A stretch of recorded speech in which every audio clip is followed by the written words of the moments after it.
Rhymes in the Lancashire Dialect by J.T. Barron. Jack O'Hands. A champion buzz.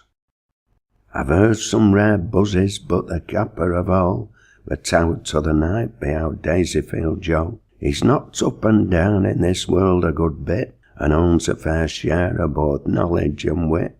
Where'er he's sprung from I'm sure I can't tell, but then he looks middling well after his sell. He's travelled through Britain and crossed ocean tide, about jack of all trades and summat beside. He'll talk about out, for his tongue's very glib, and thinks now of telling a bit of a fib. He spins lots of yarns about some foreign port, where he's met with peril, adventure and sport. As a soldier, a sailor, a miller, a sweep, and all sorts beside, he's been o'er land and deep, through battle and shipwreck and desert and snow. There's nobody gone through half as much as our Joe. There's nobody's tell, for his hearers in doubt. I've thought long enough he were rapturing it out, for he's called at an alehouse among a rough set that's been treating him well, so whenever they met, his throat's very dry, all through thought for imports, and he can tame it down both in chep pints and quarts. But he's buzzed t'other night for a half-gallon prize. See Toddens a gasping and rolling their eyes, and some of his hearers fair cruddled to floor, through laughing as followed, their ribs were that sore. But he's waxed it too far, and they've said what they mean. They'll never believe what he tells 'em again. He may have fought brave to defend England's cause, he may have trod deserts and faced Arctic snows, but all are agreed the sun in the bright eastern sky were never as hot as our Joe's champion lie. Jem Dobler, who calls at that alehouse sometimes, in Gam thinks a fib counts at least of all crimes, and he says just for fun or to screen an old mate, he's told oceans of lies, but then that's on to quiet. He called t'other night in rare form for a sup, and his pint went at one when he lifted it up. Then he called for another right off, and old Joe said, "Jem, thou like sail, there's a tub for to know."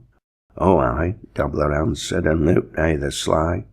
"It's thought foreign climates that's made me so dry." In the landlord come bringing a full frothy pot for Jem and a tray full of orders for lot.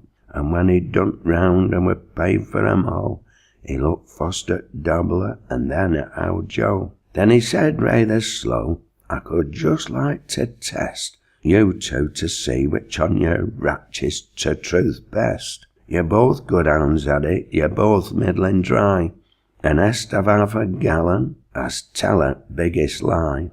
"Agreed on," said Jem, "if old Joe'll start first," but Joe wouldn't have it. So they guessed, and Jem lost. A big sup he took and swiped off all his ale, and then he seeked too with his terrible tale.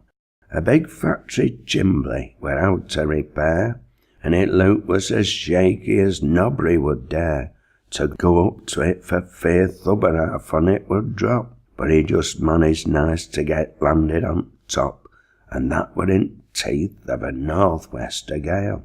He were flown up a boon, snugly seated on tail of a very big kite, at med thousand stare, and he soon put to rights what were out to repair. "How did to come down?" he were asked, and replied, "I get out of the kite string and slurred down thin side."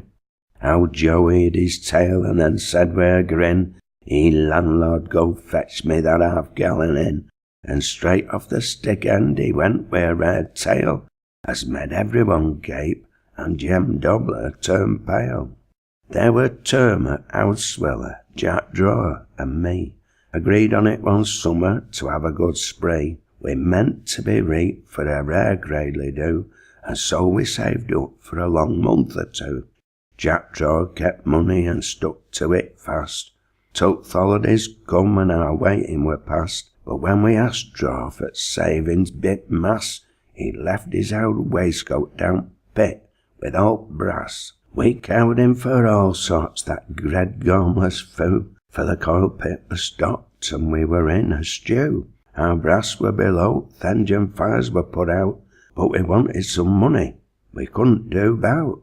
How to get it were question as puzzled our wit, but I fun out a scheme when I studied a bit. Then said to our sweller, thou wants brass I know, and if draw 'll guide thee, thou'll comfort us all. What with? Sweller asked, just like somebody well hit. I planned it, I said, to get thee down in the pit, and bring thee back too all right safe and sound, with the brass in that waistcoat up here on third ground. Both Termit and Draw asked me if I'd show, and me plan to get Sweller in safety below. So I said, if you'll notice, he's bald as a gnaw, and a good leather sucker, wheel fixed on it, weren't store.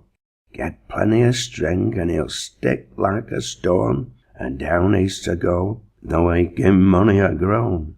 He brought us both waistcoat and money for sure, and soon after that he'd a fine head a year, for the sucker stuck fast for a while, you mun know, till we pulled all his bald crown off and made his hair grow.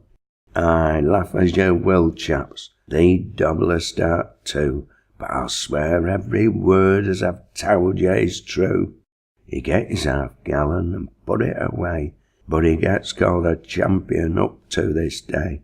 I've told you his tale, but to lick it, don't try, for Joe's getting the medal for that champion lie.